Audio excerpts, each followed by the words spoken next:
Hello, friend. Each year, the LDS Church puts on a couple of outdoor Broadway-style shows here in Nauvoo. These are called pageants. One is the Nauvoo pageant and the other is called the British pageant, which was originally intended to only be performed in England. But prior to these two pageants, Nauvoo had what was called the City of Joseph pageant. There was a short time in history when Nauvoo was renamed the City of Joseph in memory of Joseph Smith. The City of Joseph pageant thus is named with that in mind. Now, that was for 29 years that the City of Joseph pageant was performed here. But 20 years ago, the Nauvoo Temple was rebuilt, and the church saw it was a time to have a new pageant established. And so that was simply called the Nauvoo pageant. And the Nauvoo Christian Visitor Center has had a long tradition of doing an evangelistic outreach at both the City of Joseph pageant and then into the Nauvoo pageant, now also the British pageant. So these outreaches that we do are on the edge, just like where I'm standing, the edge of the pageant grounds, and we offer the public pamphlets, the opportunity to have conversations about the LDS Church and Christianity. This is a copy of our outreach paper, the Nauvoo Times, that we use each year here in Nauvoo.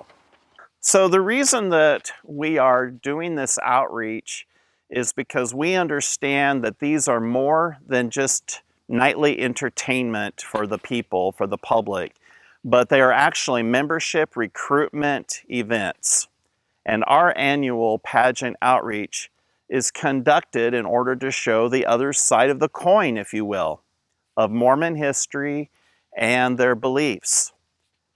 I have been standing outside of these pageants for the past 22 years.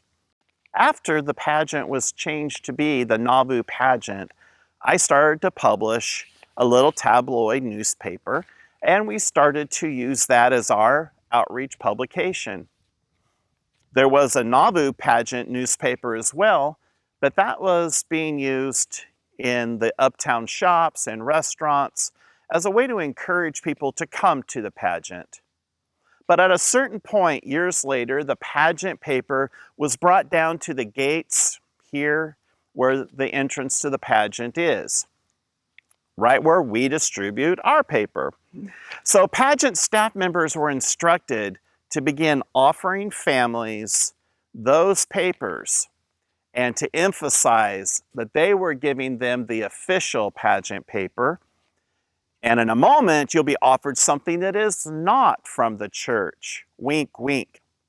So faithful church members know what that means, that our paper would be very bad stuff. More than just being unofficial, what we're distributing would be equated to pornography.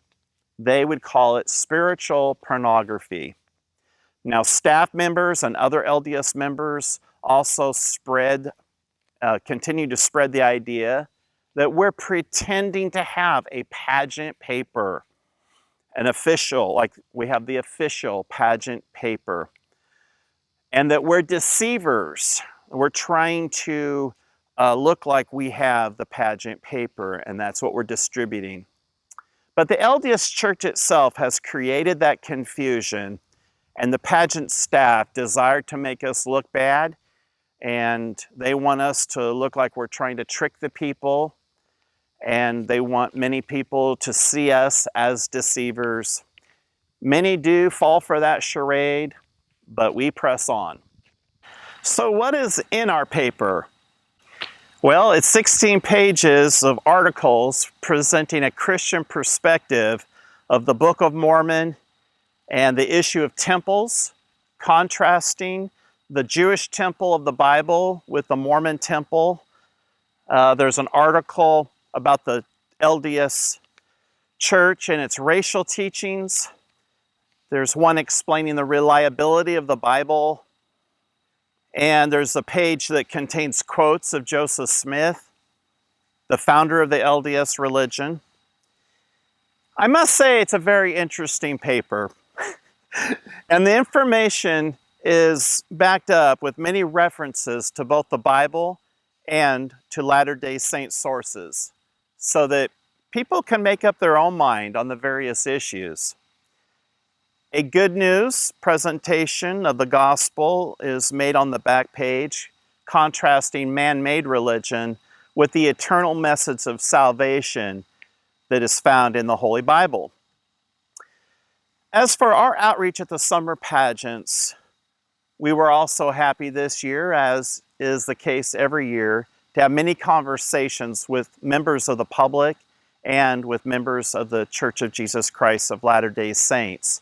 Despite the aggressive attempts by pageant staff to discourage people from talking to us.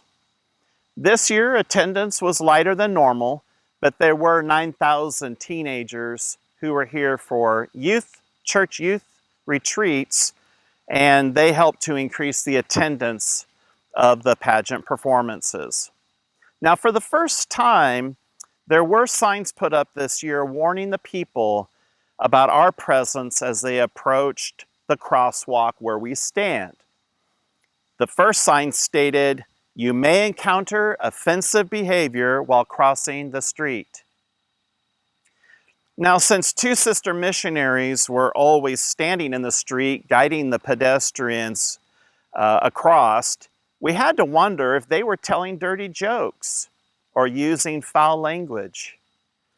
But in actuality, the pageant leadership was attempting to plant the seed in the minds of the people that we were doing something wrong, that we were doing something offensive. The second sign read, "Any interaction encourages contention." Thankfully, many people didn't seem to see these signs, and they interacted with us anyway. The LDS Church has to walk a fine line in these matters. They don't want the public to see them as being paranoid or oppressing the free exchange of ideas or the freedom of the press, but they absolutely do want to prevent their membership from reading materials that challenges the party line, that challenges the claims of Mormonism. They are desperate to prevent the public from learning the full history of Joseph Smith and the founding of the Church of Jesus Christ of Latter-day Saints.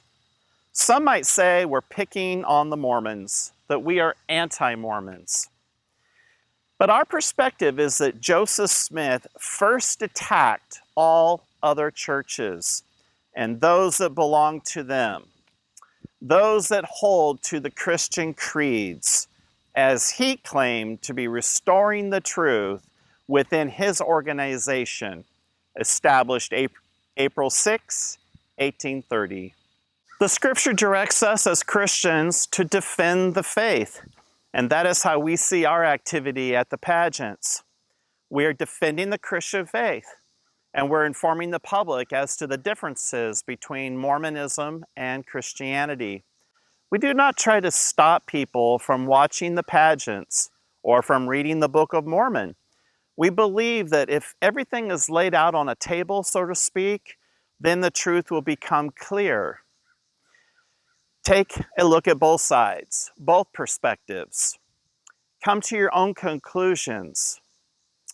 But sadly, the approach of the LDS Church and the Nauvoo pageants is to try and suppress any information that challenges the church organization that they represent. It's like going to a car lot and having the salesman show you a beautiful car with a great paint job and nice new tires, but he won't let you open the hood and see if there's an engine.